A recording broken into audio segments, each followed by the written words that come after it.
Hey, so G2 put on an absolute clinic in their recent game against Vitality, and this was demonstrated really well thanks to a combination of some really unique takes on counters to current things in the draft meta, as well as just really well placed things to understand perfectly where their comp is hedging against certain picks to the point where it's actually very niche. And I'm not even sure if like a lot of people watching are going to realize this. So I want to take some time to kind of point this out and kind of give you some context as to why G2 picked the specific things in their specific slots to actually make it really hard for Vitality to recover from this draft. So this starts off with the Senna B1, which is what I would consider standard at this point in the meta because Senna is like arguably the best in slot support because of this double support item stuff. So the draft has been evolving surrounding that. This comes as a result of G2 actually opting to break up the Senna Seraphine combo by going for Seraphine themselves. And what's interesting about this is that they follow up with Vi, but they're leaving basically both bot laners to be potentially flexes. So Senna can be flexed with a whole bunch of different sort of lane combinations in this case.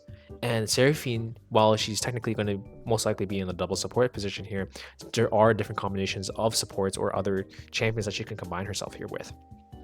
In a lane like this, you could go Ashe Seraphine for a great combo, but in this case, they actually opt for something even better in my eyes because of the Neela pick. And this is the Sona Seraphine.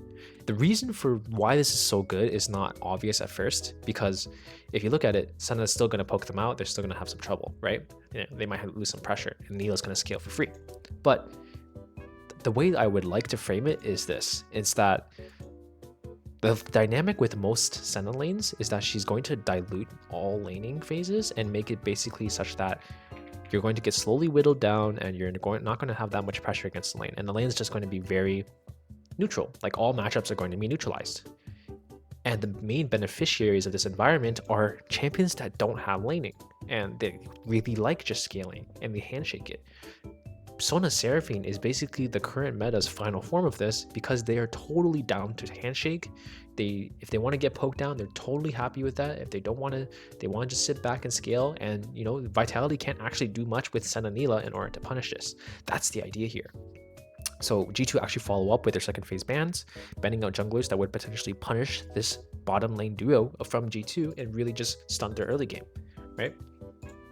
That's what makes it so good. And what makes this even better is that, the main thing that would prevent G2 from being able to succeed with this comp is something that would space them out, right? So things like Azir is still up. They did not ban it on purpose, probably just to make room for the jungle bans.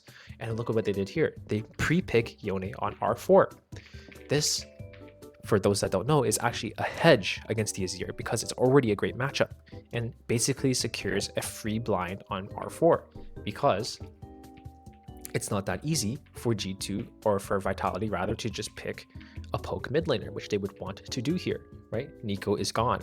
There's not really much else. Aggressive laners are even gone, like Akali is gone.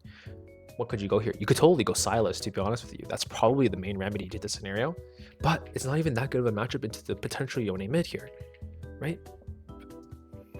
This could even be Yone top. That's the other thing, right? If they get a bad matchup mid, they just cash it in and go top and get a winning matchup so they can counterpick mid anyway.